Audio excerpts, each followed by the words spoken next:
អ៊ីស្រាអែលបញ្ជាឲ្យមន្ទីរពេទ្យទូទាំងប្រទេសប្តូរទៅក្រោមដីជាបន្ទាន់ក្រោយរងគ្រោះពីអ៊ីរ៉ង់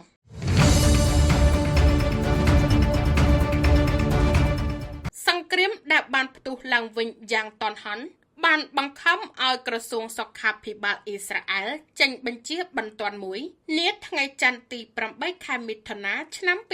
2026នេះដោយបង្គាប់ឲ្យមន្ទីរពេទ្យទាំងអស់នៅទូទាំងប្រទេសផ្លាស់ប្តូររាល់ប្រតិបត្តិការវេជ្ជសាស្ត្រនិងការព្យាបាលទាំងឡាយទៅកាន់អគារក្រោមដីនិងបន្ទប់ជម្រកដែលមានប្រព័ន្ធការពាររឹងមាំបំផុតការសម្រេចចិត្តនេះធ្វើឡើងបន្ទាប់ពីអ៊ីរ៉ង់បានបើកការវាយប្រហារបាញ់ស្រោចមីស៊ីលយ៉ាងខ្លាំងក្លាទៅលើភាគខាងជើងប្រទេសអ៊ីស្រាអែលដែលជាការបាញ់ទម្លាក់គ្រាប់បែកចំលើកដំបូងបំផុតគិតចាប់តាំងពីបទឈប់បាញ់ដ៏ផុយស្រួយមួយបានចាប់ផ្ដើមអនុវត្តកាលពីដើមខែមេសាកន្លងទៅយោងតាមការចុះផ្សាយរបស់ប្រព័ន្ធផ្សព្វផ្សាយក្នុងស្រុក Yediot Ahronot ក្រសួងសុខាភិបាលអ៊ីស្រាអែលបានណែនាំឲ្យមជ្ឈមណ្ឌលវេជ្ជសាស្ត្រទាំងអស់ដំណើរការនីតិវិធីសង្គ្រោះបន្ទាន់ភ្លាមៗដោយសហការជាមួយបញ្ជាការដ្ឋានការពារជនស៊ីវិលជាមួយគ្នានោះដែរប្រធានគ្រប់គ្រងមន្ទីរពេទ្យនានាត្រូវបានបង្គាប់ឲ្យគៀកបុគ្គលិកពេទ្យបន្ថែមនិងរៀបចំអនុញ្ញាតឲ្យអ្នកជំងឺណាដែលមានអាការៈស្រាលអាចត្រឡប់ទៅផ្ទះវិញបាន